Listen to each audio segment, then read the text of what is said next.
Hello and welcome. My name is Carol Carter and I'm the founder and CEO of Global Minded. We are dedicated to creating a capable, diverse talent pipeline to get more women, people of color, and underrepresented populations into the education, economic mobility, and leadership pipeline. We do that in a number of ways, one of which is an annual conference that we have. And for the second year running, because of COVID, we are doing that virtually. So you're part of our virtual 10-week event. Right now, we launched during Earth Week and we'll be going through the third week of June.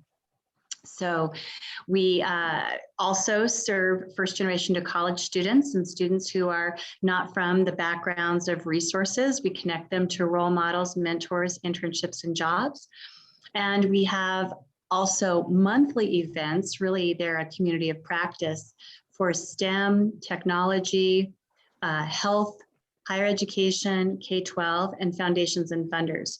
So we invite you not only for this event, but also monthly throughout the year to join diverse leaders with diverse topics. And on almost every event for our conference this year, we'll have the voice of students, and we're really delighted to have 2 students today to share their insights along with the incredible panelists.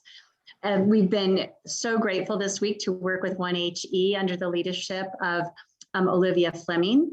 And we've just had an incredible group of leaders from around the world and so many attendees from so many different countries. So it's been fabulous. But I want to share with you just a little bit about Olivia. She has 17 years experience of working in the higher education sector with a particular focus on key challenges facing higher education in the global world. She's passionate about supporting the sector, positioning itself as critical to the development of society for social good.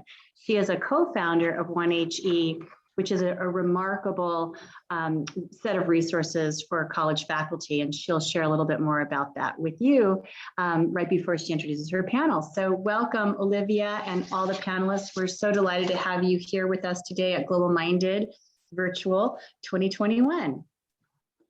Thank you, Carol, and just a big thank you to Carol and Global Minded for providing this space for us this week, so that we can engage with experts from across the world and key leaders in higher education. It's been a fantastic week, so thank you very much. So what I'd like to do now is introduce the panel, and then we will go into presentations from 2 of the members, that's Erik, Blair and Julie Hulme. And we will have a pause after each discussion, each presentation for discussion, and then we'll be opening for question and answers at the end. So just a little bit about our panelists. So Dr. Erik Blair is a senior lecturer in higher education research and practice at the University of West of London in the UK. He has been an educator for over 20 years and has taught in universities in the UK and overseas. He is passionate about enhancing engagement and interaction within the teaching and learning environment. Erik was born in 1970 in Scotland. Being rather bright but easily distracted, he didn't quite do as well at school as his mother would have liked. So he left school to work in a factory. Luckily, he was sacked from the job and made the sensible decision to go back to college to resit his exams.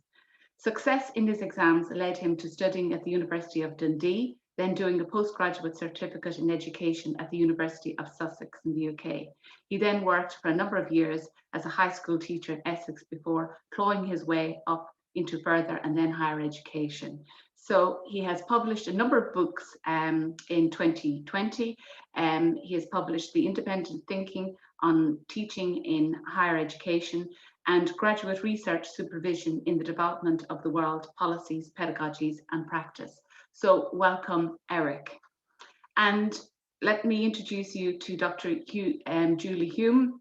Julie is a UK National Teaching Fellow and Principal Fellow of the Higher Education Academy.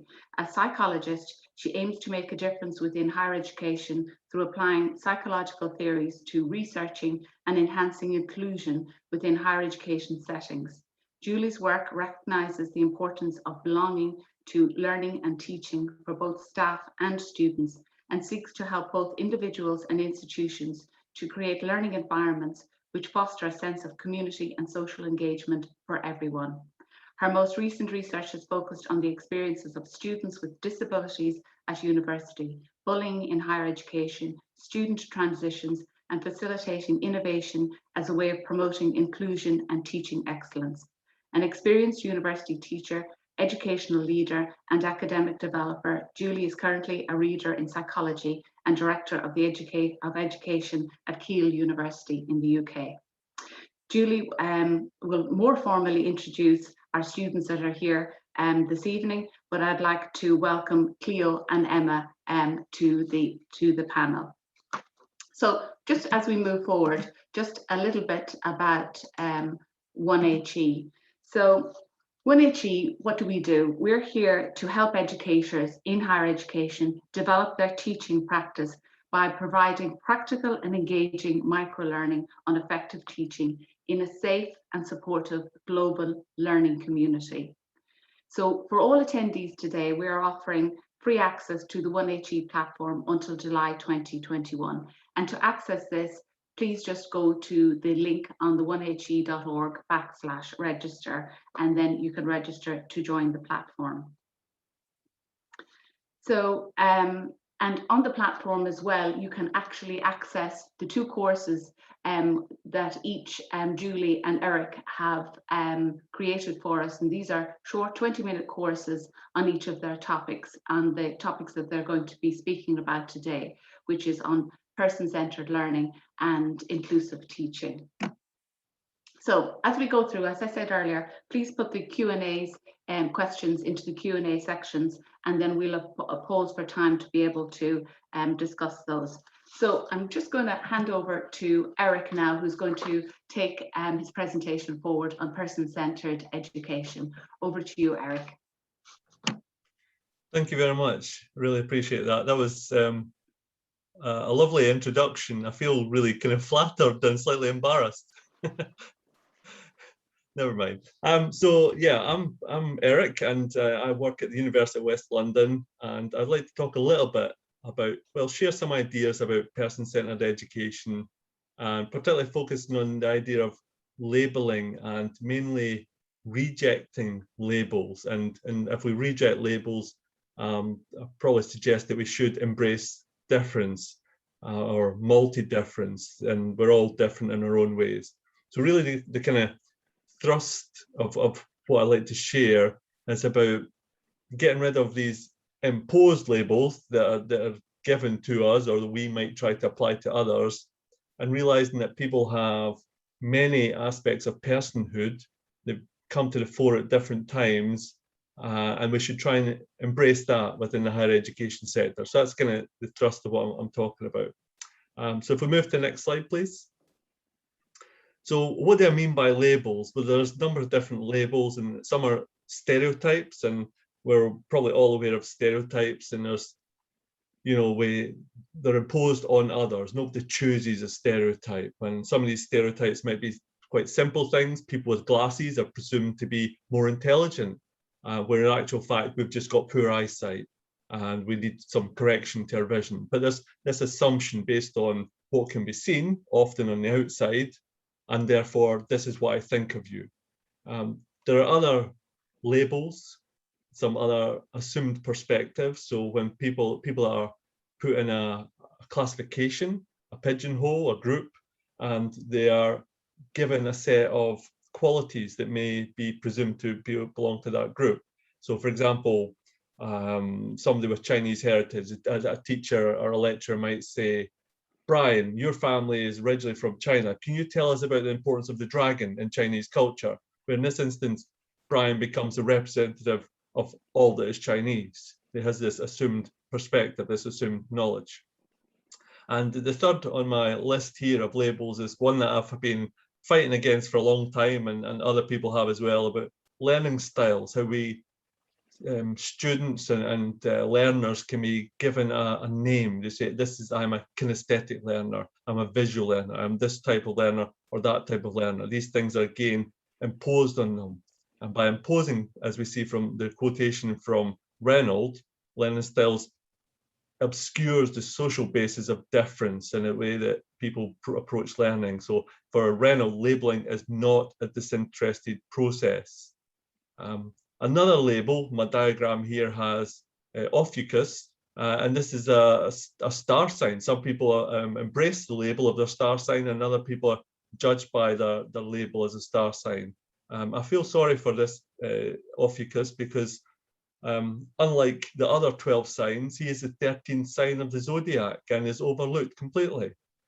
So there's also an element of selection of labels. Some labels are dropped and others come to the fore. So labeling is not something that just exists. It's not objective, it's not balanced. It is selective, and it's presumptive, and it's imbalanced. And labels are given to you depending on the latest trends, the latest ideas, and where we are in history. So can we move to next slide, please? And with labels comes this idea of pigeonholing, putting people in a pigeonhole. And there's three issues with this type of labeling. First of all, labels are rarely correct. We're never just one thing. We never just easily fit into one slot. Labels are not universal. So I'm speaking from United Kingdom, and some of the labels we use here would be universal, would not be used in the States. So some, I think a label, so we tend to use the word black in the United Kingdom, where African American may be used in the States. Or we would talk about working class people in the United Kingdom, and the label in the United States would be middle class. But middle class means something very different here. It means somebody much more affluent. So these labels are not dissimilar. We all use the same language, but we're using it in a very different way. So these labels are not universal. If we look across different parts of the world, Australia, African continent, across India, the labels that are used are not universal. So there's something wrong. As they travel across the world, labels change.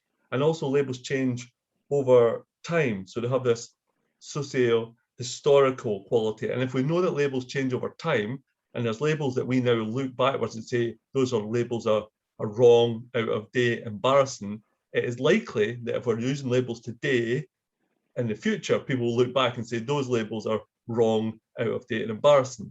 So I'm arguing that, well, why are we using them in the first place? Why are we trying to simplify everything that is one person to one simple aspect of everything that is one person, just down to one little word or phrase or label or term? People are much more complicated than that.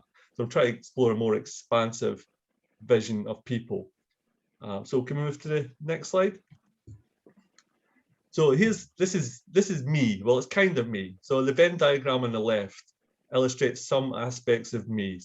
These are 7, 8 aspects of me. And some of you'll recognize, because Scottish, you probably hear that. Red hair, well, my hair's slightly gone now, but it's still red. And also probably academic and definitely getting middle-aged. So there's things happening about me. But I am all the things on the left and much, much more. What I'm not is the things on the right. I'm not the representative of things that's all things Scottish, nor am I the representative of all things white. I can't speak for all the white people. There's a lot of them out there. There's a lot of us out there. You know, I'm not the messenger. Nor am I the messenger for any of these other categories, for the able-bodied, for the opinionated, for the Scottish. I'm not none of these things. I'm all these things and much more. So I have this multi-identity. And the trouble with labeling is it brings people down to a mono-identity. These things are important to me. I've got to emphasize, being Scottish is very, very important to me. And there'll be aspects of all our students, all ourselves, that are fundamental to them, and they'll come to the fore. So some of the things that represent me are more important than others. My Venn diagram suggests all things are equal. That's not quite the case. Some things are more equal than others. And to be Scottish is very, very important to me. I don't know about being white. That's probably a little bit embarrassing and a bit too culturally dangerous. So I'm not going to enter that territory, but there's aspects of my personhood that I'm really proud of. And that's true of all people. So it's not to say that all the things are equally important, but some things are more important and some things are more important at certain times. Can we move forward? So some more issues with labeling. Labels are not objective. They're objective sometimes, but they're also subjective. So labels have primary and secondary qualities. So the primary qualities are often the things that we can measure, and the secondary tend to be things that we feel or judge. Labels tend to focus on the observable, what is seen, and sometimes what is measured if you do a test, a learning styles test, for example.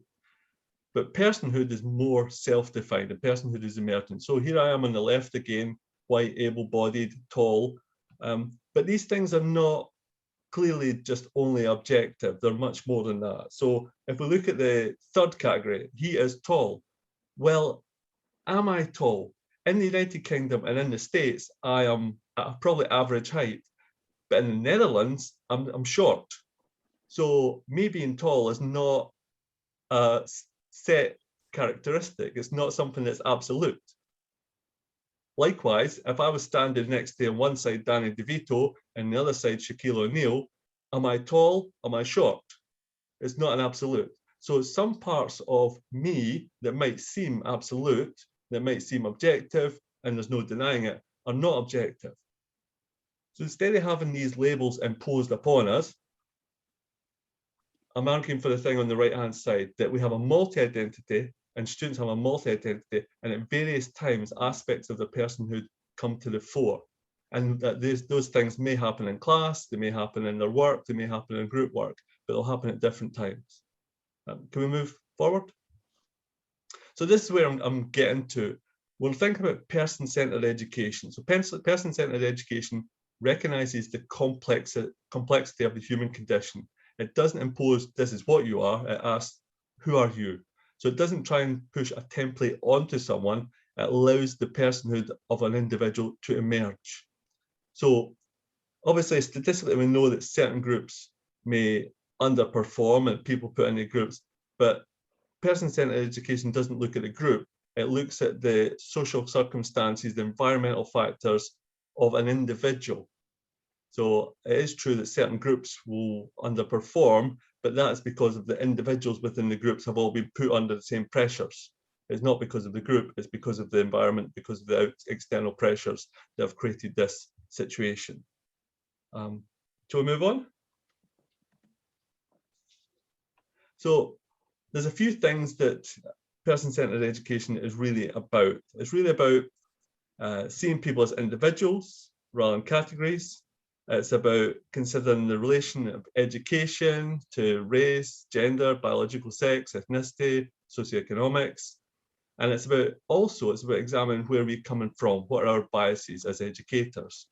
If we are all these multi-identities, it's really important to be thinking about, well, where am I as an educator coming from? What's my background? What's my personhood? How do these things affect me?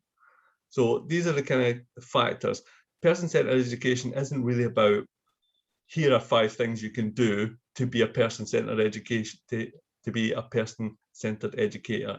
It's about a reflective and a reflexive examination of yourself as an educator, looking to bring out the best in your students by recognizing them as being individuals rather than parts of a group. Forward, please. So there are some challenges with this. Some of the challenges are the system, if you like. It's always easier to do one thing than the other. The way the system has been set up, it's easier to support groups, and often within our higher education institutions, we'll have support via groups, and it's harder to set up systems that support individuals, and especially when individuals are complicated.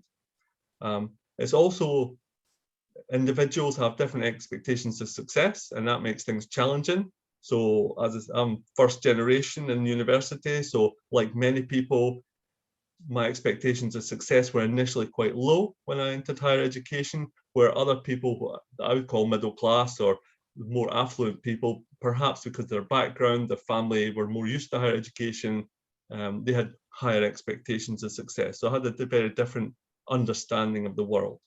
And another challenge is the educators having a lack of expertise or perceived lack of expertise. They might not know how to address this. This is a new thing. Some people have just got over learning styles and they're looking for new things to do. I'm asking you to move beyond learning styles, to move to a place where you're understanding individuals rather than groups. Let's move to the last slide, please. So a few questions you could ask yourself to support, or ask ourselves to help ourselves support this person-centered approach. Am I generalizing? Am I projecting my own values? Am I assuming that all students are like me? Am I using resources that mainly speak to one group of individuals? Do I plan for a class of similar students, or do I plan for a class of individuals? So these are the types of things. As I say, it's not about saying this is how to be person-centered. It's saying these are the reflections, these are the questions we need to ask ourselves. So really, it's about not prescribing answers, not presenting answers to the students, but seeing that students are complicated and hoping that answers, ways of doing things, and ways of understanding the world come from our student body. It's about building relationships. It's about understanding our students as individuals, getting to know their names, getting to know them as people. So I'm not talking about prescribing answers. I'm talking about the importance of building relationships and helping students through building relationships to self-actualize, to see that all aspects of them are important. I think that's probably about 15 minutes, Olivia. I'm not sure. Okay, yes. I'm not on mute, am I? No. Thank you, Erik, on that. So question I have here in relation to what you've discussed is, do you change your approach, or what advice would you give in relation to the difference between face-to-face and teaching in the online environment? Yeah, that's a good question. In the face-to-face, it's usually easier to know our students as individuals, because we have the classroom interaction, and then we have this sort of ad hoc interaction. So we get to know people a little bit more. And in the online environment, we're off or we're on. And so there's less space for this ad hoc interaction to know about, somebody went to a party the weekend, or somebody's got an interest in this sport or that sport. So it's harder to know.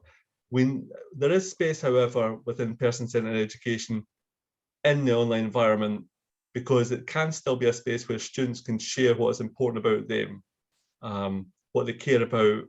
And really the essence of it is about giving the students a chance to present themselves, come forward as themselves, and to say what matters. So a way of doing this is online we'd often have discussion boards, and we set them up as educators, and we set up, here's the 10 different topics on the discussion board.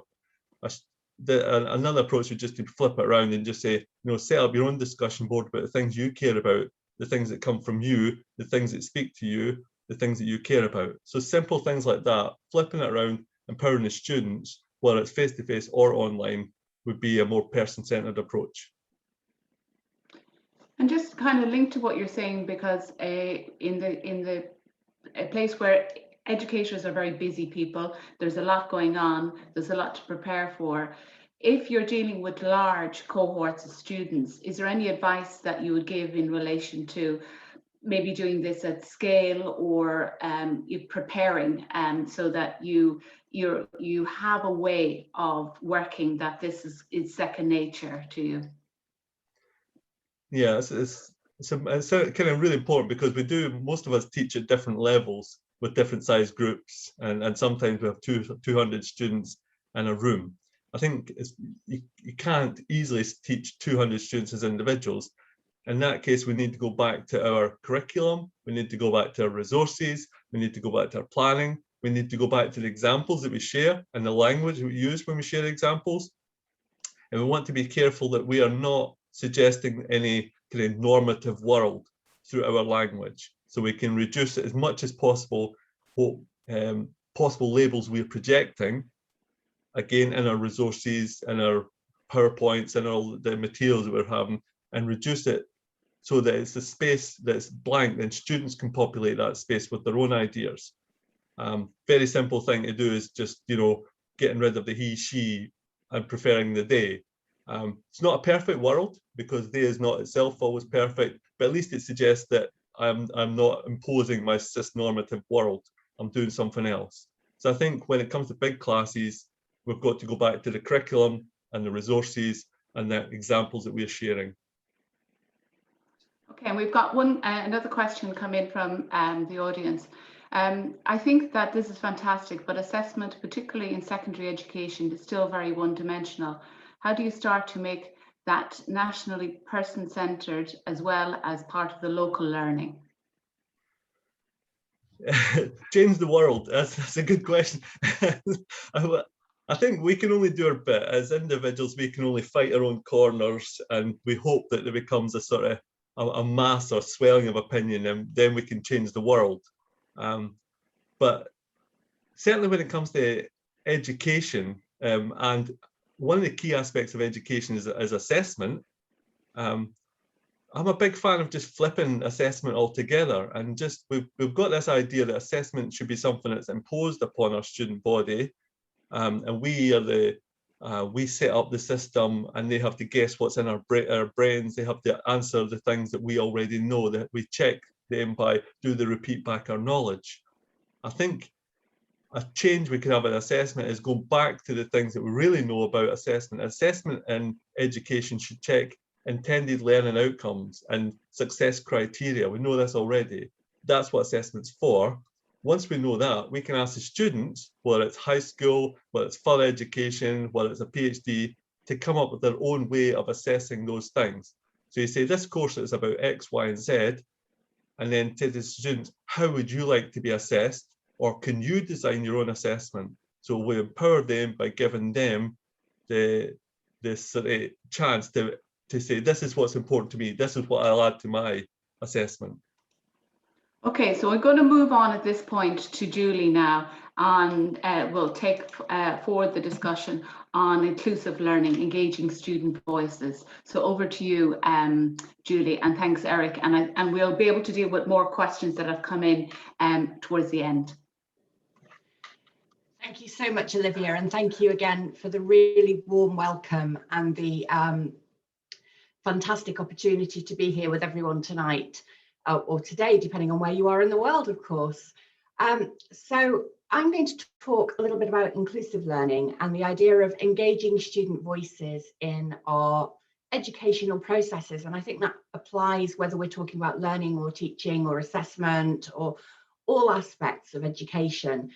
So I'm Julie Hulme. I'm a reader in psychology from Keele University, and this is a rather beautiful picture of where we are. Nobody's ever heard of Keele. We're the only university in the UK that's in a village, but this is what we look like a little bit, or at least parts of the campus. I've brought with me tonight 3 students. Cleo Keeling Ball is with us. Do you want to pop your camera on and give us a wave, Cleo? There she is.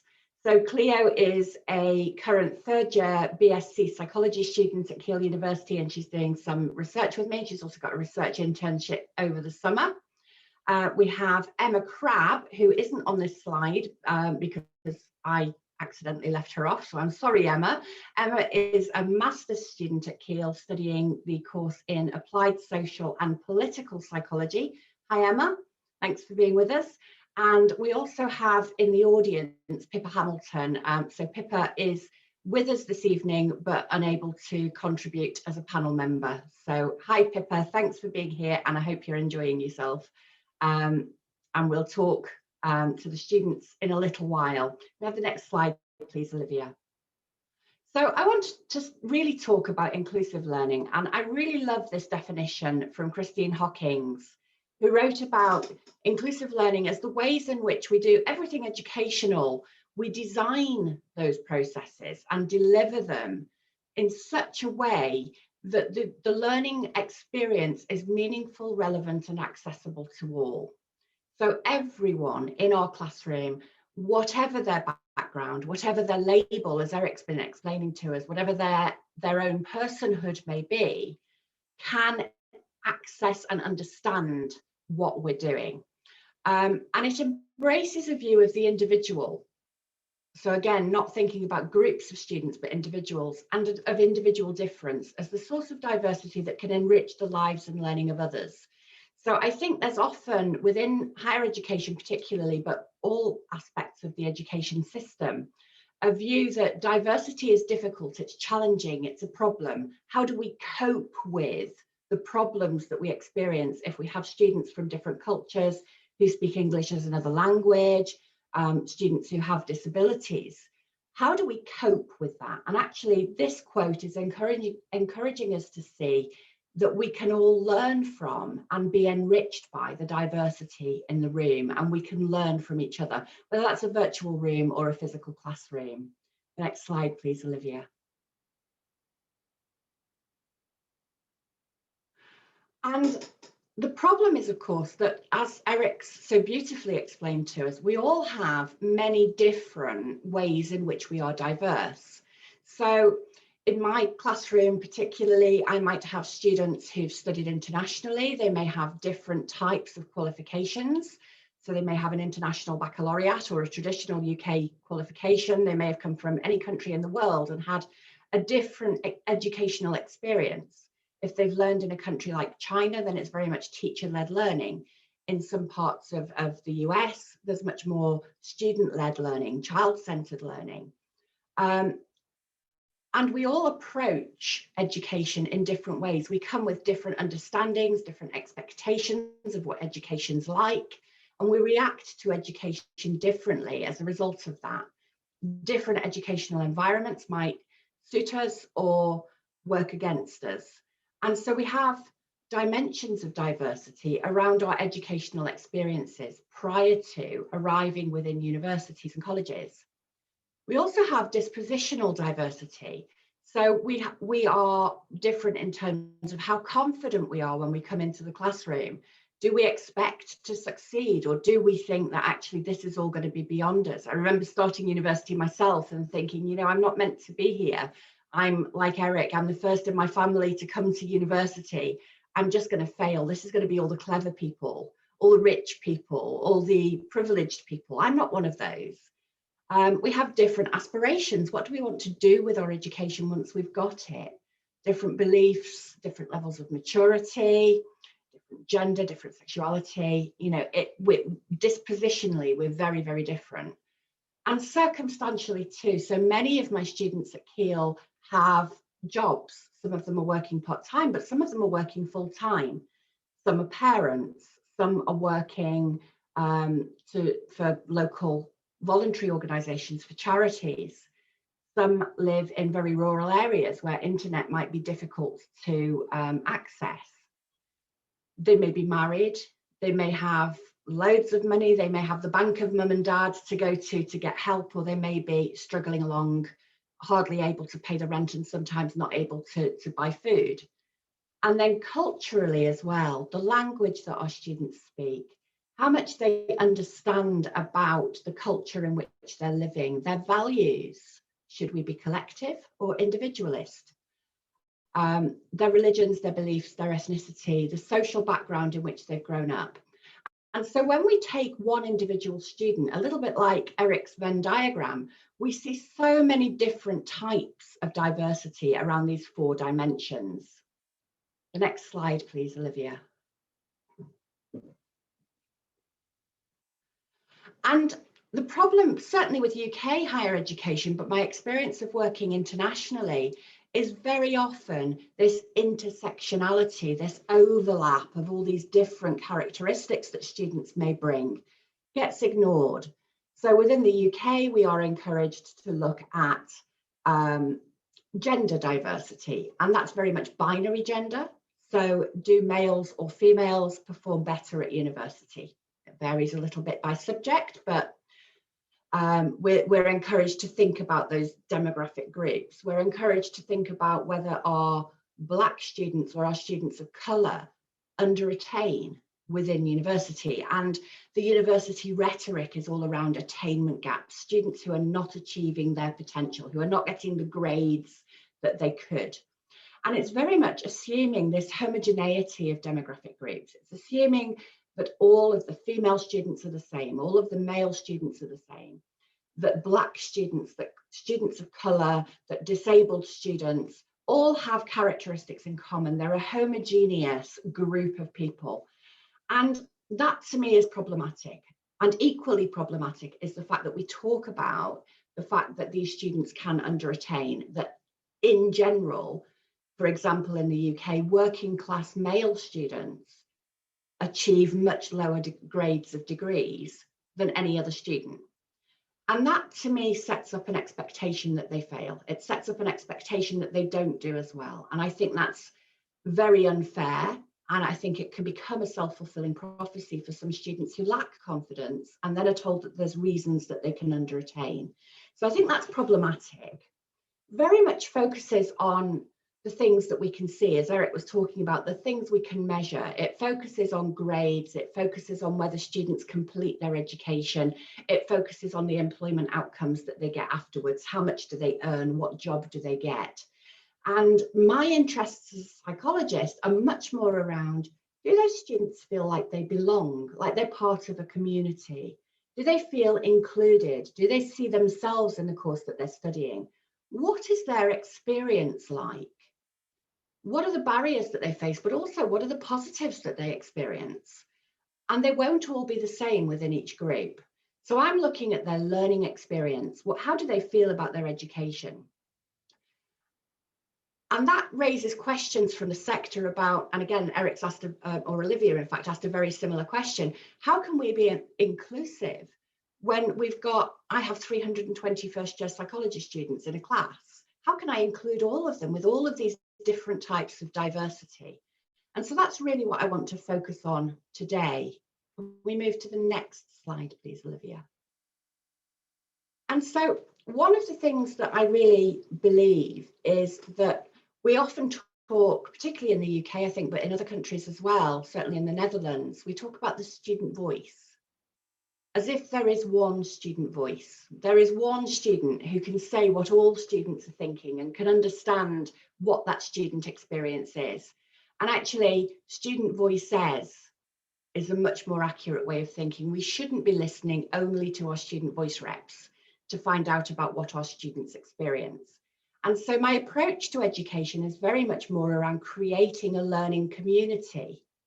And in a similar way to what Erik was talking about, what I really try to do is give my students a voice. So in a room where I have 320 students, not every student will speak, but I try to encourage sharing of ideas. I try to encourage group work with activities, interactive learning opportunities.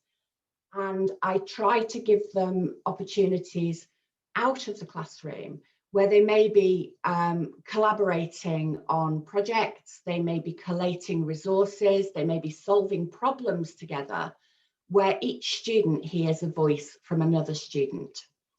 And that's kind of illustrated here in this diagram. We've got the idea of the educator standing at the front, writing their complex ideas on the board, and the students will either understand what she's saying or they won't. On the right, we have students working together as a team, working as a group, socially interacting, talking to each other. They've got their devices there. This could happen online just as easily as in person. They're able to look for resources, to share those resources. So I'll talk about a particular issue. My teaching often is about teaching and education, and I'll talk about how psychology can be applied to improve that.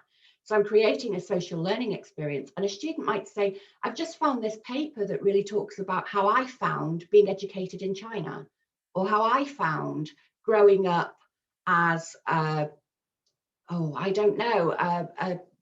traveller child in the UK and trying to go to school, and how difficult that was, or how my disability affected my ability to engage with this course. And so they bring their own resources, they all have a voice, and they can talk about their shared and unshared experiences.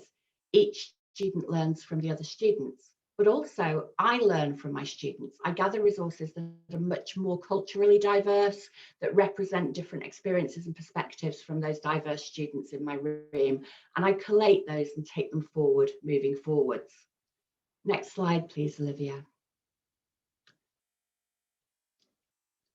I also go a step further, and that's why I've brought my amazing and talented students with me this evening, because I work with my students as researchers.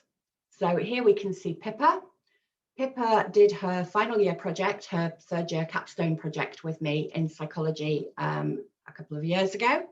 And we've just published a paper together about experiences of higher education for students with chronic illnesses.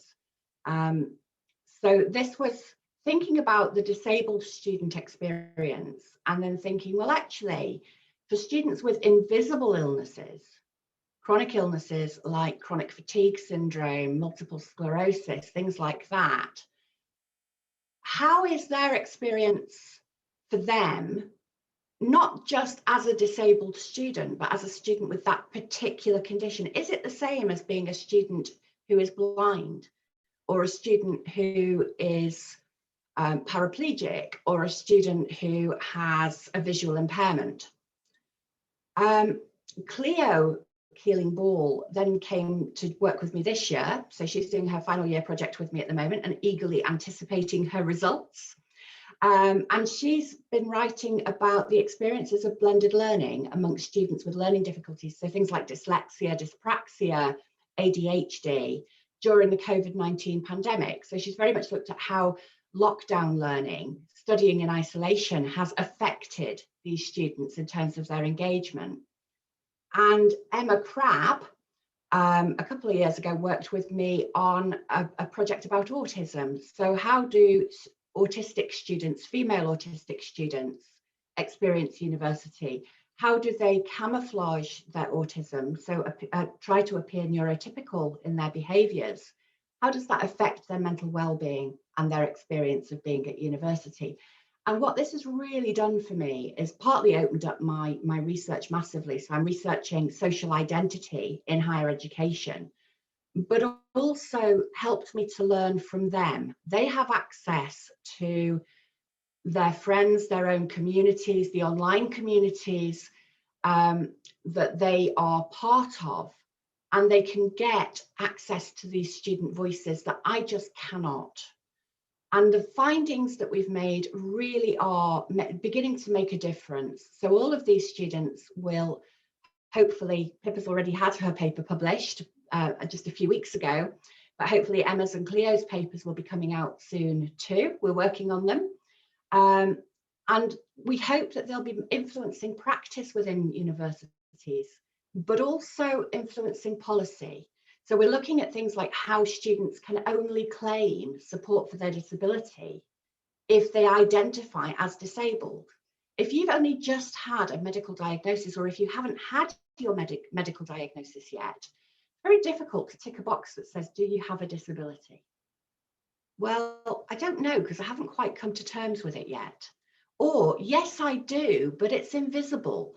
And actually, there's a stigma associated with ticking that box. And maybe, just maybe, I might prefer to try and pass as fully abled rather than as disabled. So I don't want to claim that identity.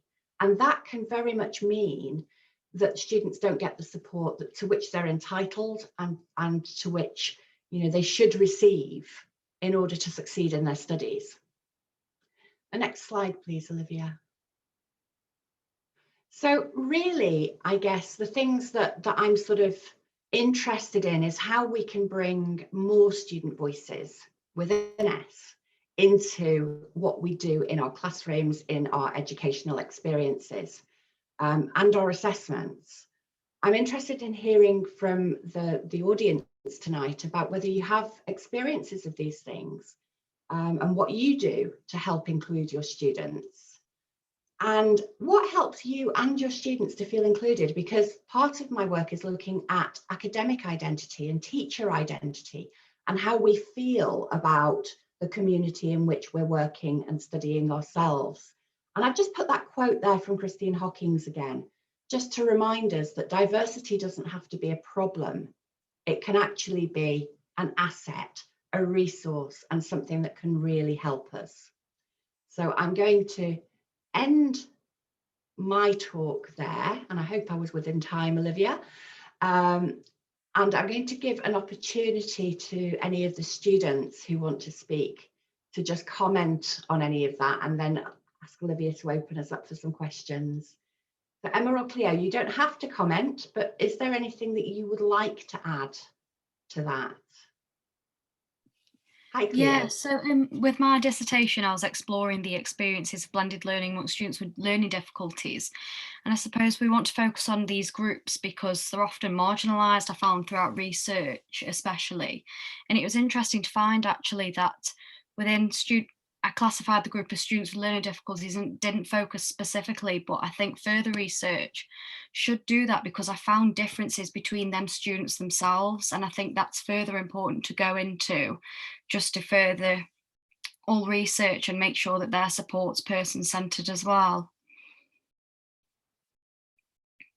Yeah, absolutely, Cleo. I think, you know, the experience of a student with dyslexia compared to a student with attention deficit and hyperactivity disorder, ADHD, is very, very different. And we did group them together because they're often grouped together in the literature and by university support systems. But in fact, even within a group, so even if you take all the students with a chronic illness, all the students with dyslexia, you still have more and more diversity. It's like an onion and you can just keep peeling back the layers.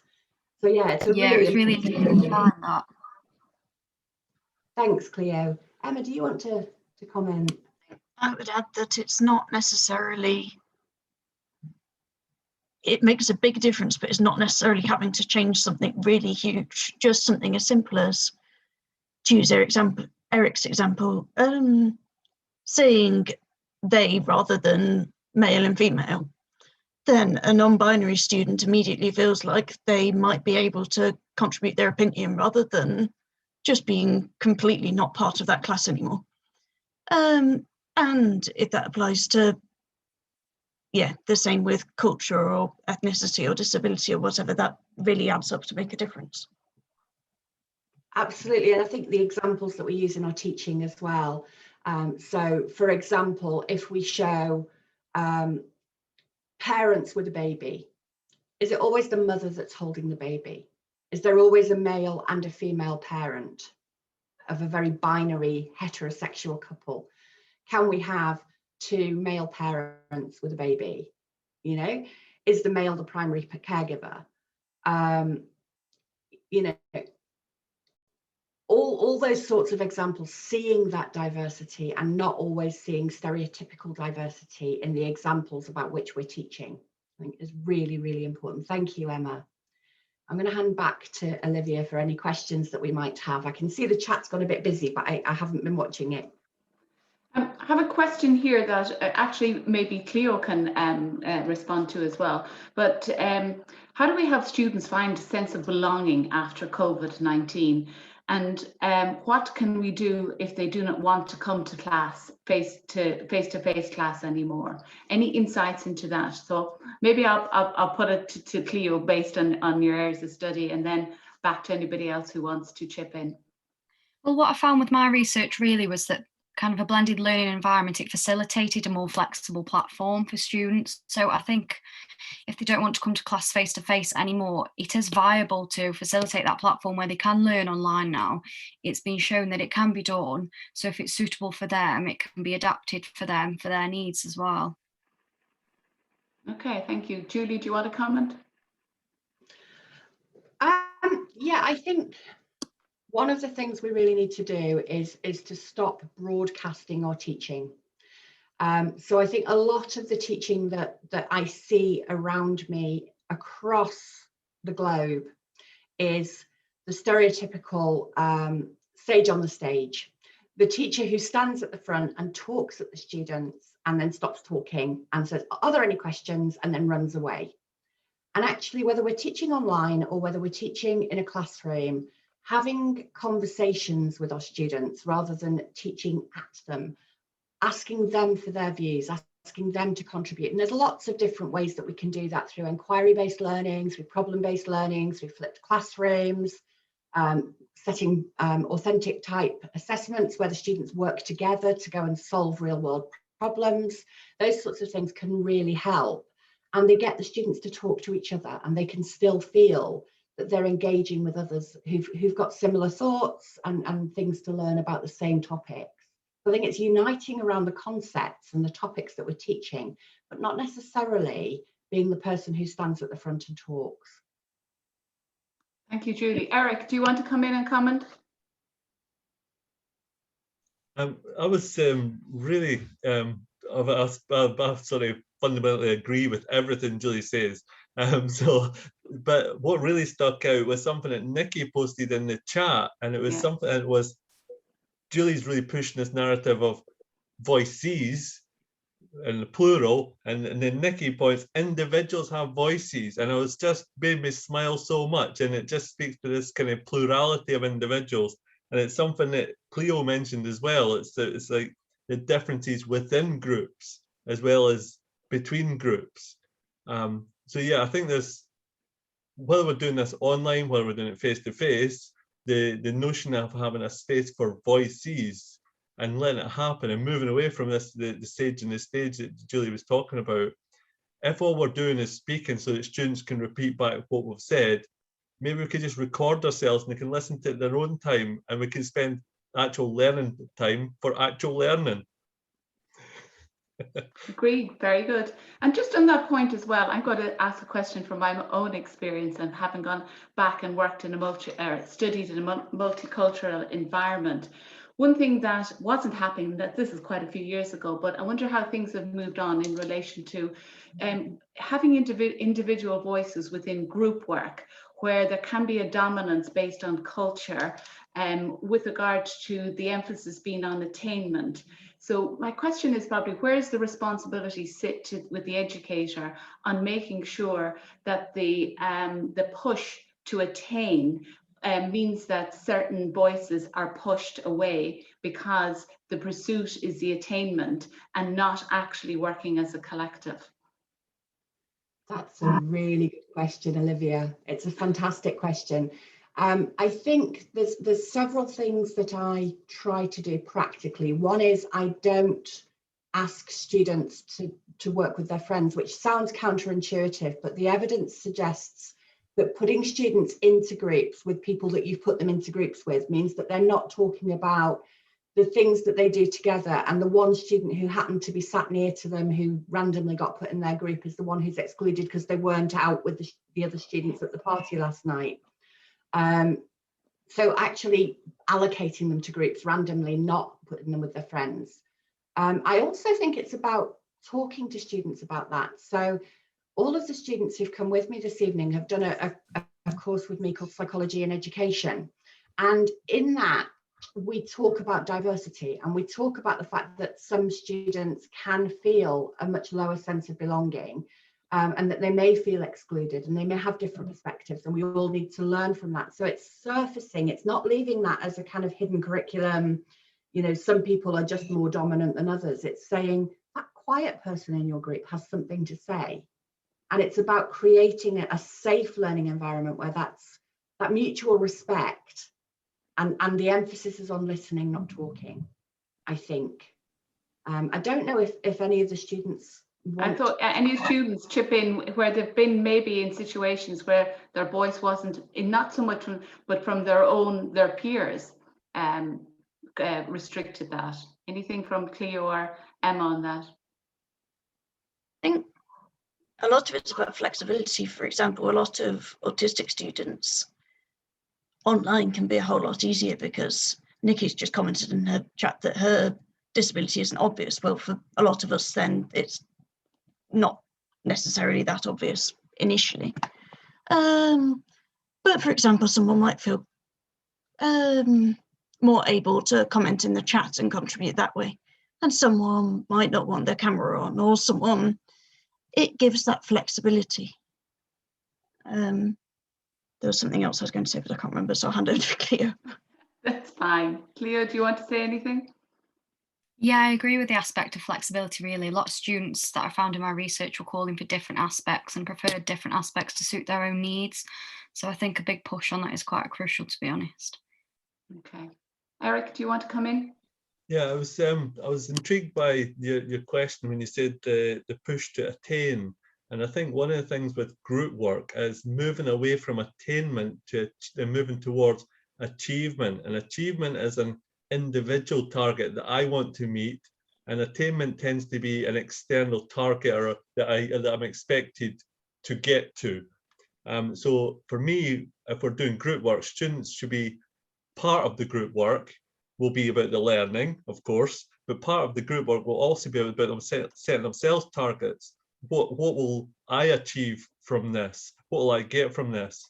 And it might not be I'll be the noisiest one and I'll be the one doing the feedback, but I'm going to set myself my own targets, and I don't care about the other students in my group. The learning will happen, but I will also achieve something. I'll move a little step forward.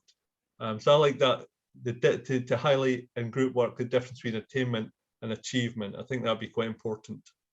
Yes, absolutely. I think we very often we talk about, within the universities, we say, we want all our students to get good degrees. We want them to achieve above a certain level. And actually, when I started university, I wanted to survive my first year. That was pretty much my thing.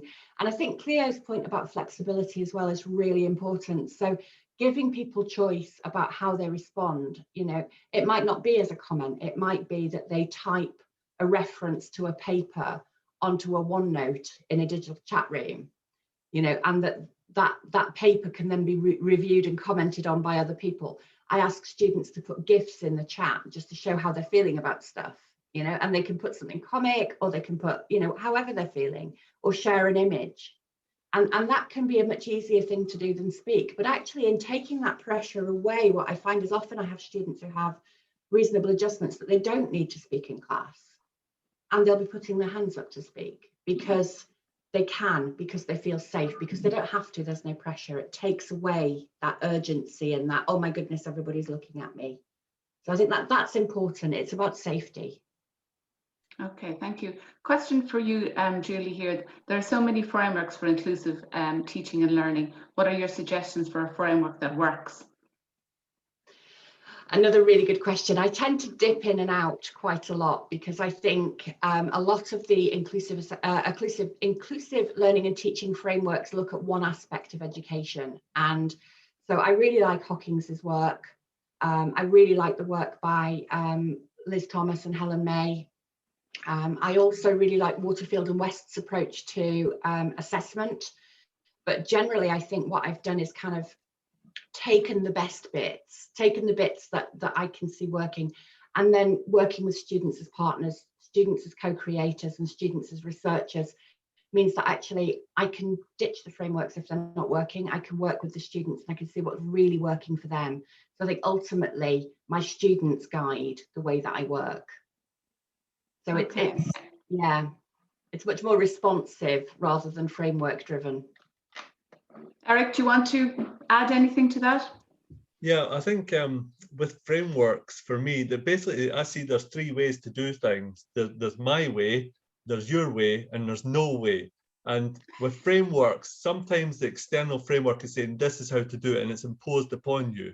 And a better way of doing that is to share a number of possibilities with teaching staff and with their student body and say, these are the possibilities, this is what's out there.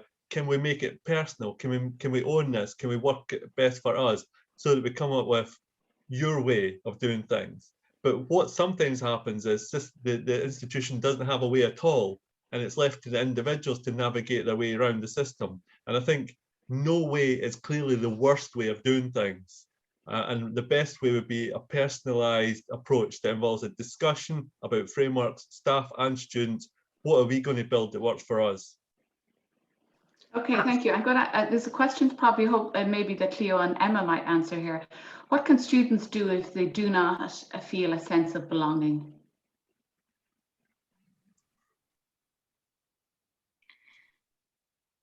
I think it's a really hard one, but trying to find somewhere, things like student societies.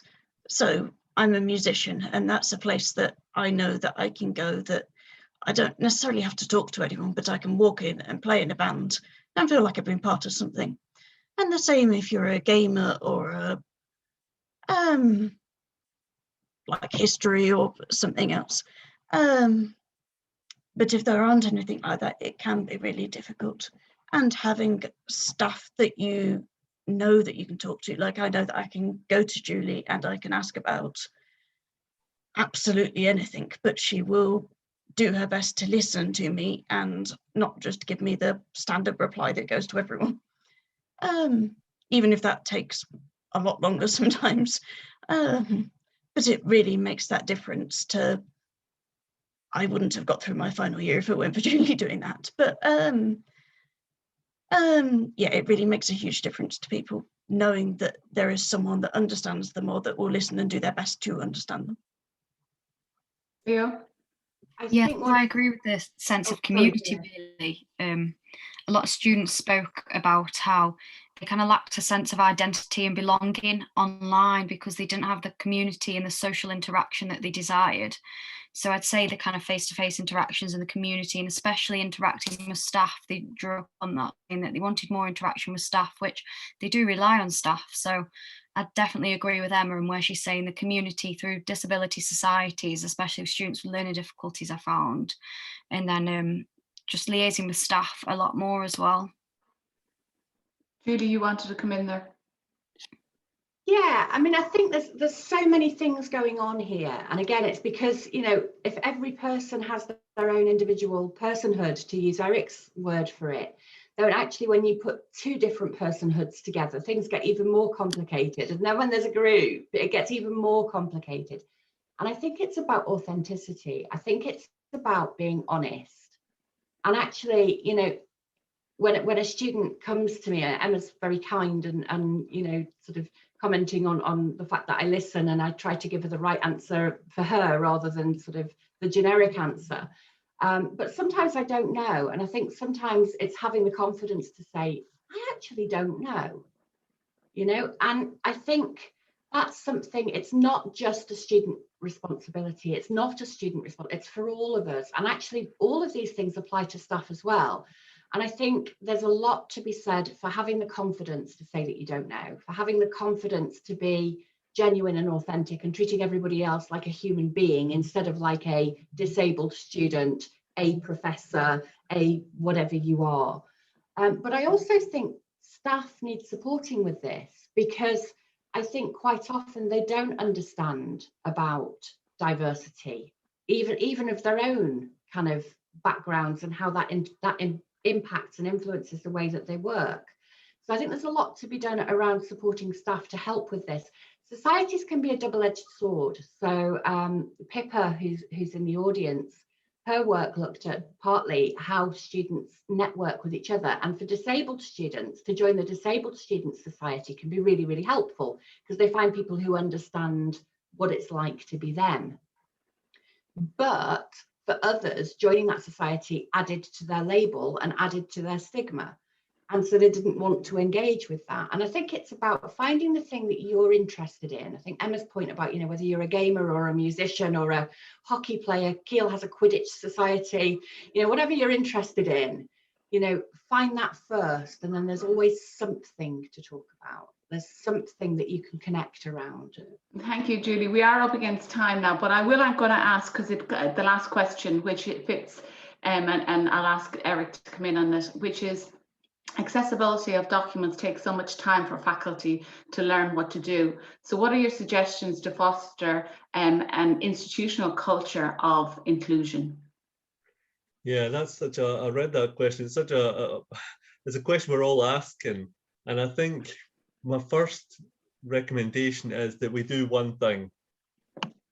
Because there's so much documentation out there, because there's so much for us to get our heads around, because the institutions are so big, it can seem really daunting. We have to get through all this documentation. I have to understand all these things.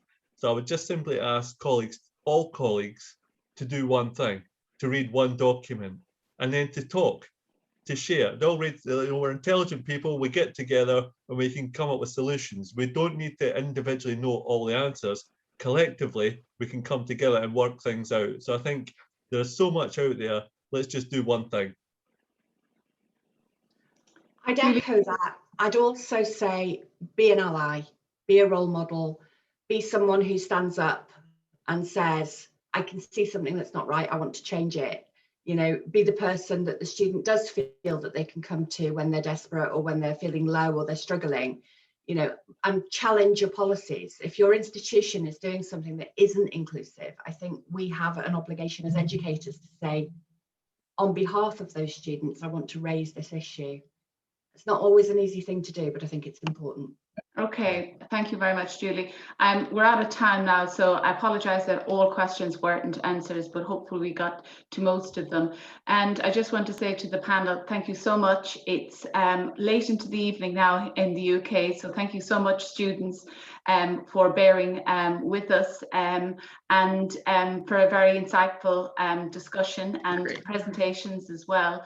So I'm going to just remind you that if you do want to get to remind yourselves of what Julie and Erik have said tonight, then register on the OneHE platform and you can actually take part in their courses. And the courses are built so that you can actually put discussions and comment in at different spaces, and then watch the space for both Julie and Erik responding to you if you have any questions on that as well. So again, thank you very much to the panel, and I'll just hand back over to Carol. Thank you, Olivia, and another incredible session today. And thank you for giving your Friday night to this, all of you in that time zone, and we very much appreciate it. I want to also mention that we will have a post of this segment tomorrow in our newsletter, and you can sign up for anybody attending on www.globalminded.org to get the newsletter every day. And then we will be put it to the Global Minded 2021 YouTube channel. And you can chat with your networks and your colleagues so that they can have the wisdom that was raised here this evening for you all. So thank you so much. And I just want to share a few weeks coming up. We've got the National Science Foundation Includes Week next week. The following are health equity professionals all week. And the following week, we'll have our first generation to college student leadership program. And any of your students, or I don't know, for Cleo and Emma, if you all would want to participate in that, but we'll be doing live sessions at this very same time every day that week for students, and then we'll record those sessions and people can look at those when they have time as well. So those are some of the things that are coming up as part of this event. And we want to again thank Olivia and Simon, Nikki, and everybody who's part of OneHE. And also we want to invite all of you to Denver the third week of June in 2022, because we're going to all be together after a few years of not being together. So thank you for everything, and we'll look forward to figuring out more ways that our community can support this really inclusive work that you all have been able to share today. So thanks, everybody. Have a wonderful long weekend. I think everyone's got a long weekend coming. So, oh, and Simon's got his bags packed. Like I say, I got to dust my bags off. So, and I'm not even going anywhere. Thanks, everybody. Have a wonderful weekend. And Cleo and Emma, thanks for your great perspectives. And we hope to see you at some other sessions, all of you. Have a good one. Thank you. Thanks.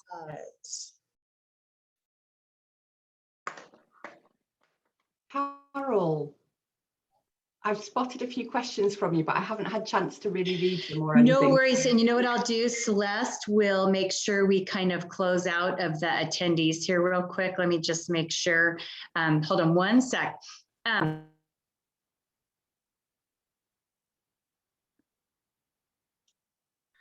Hold that thought for 1 second.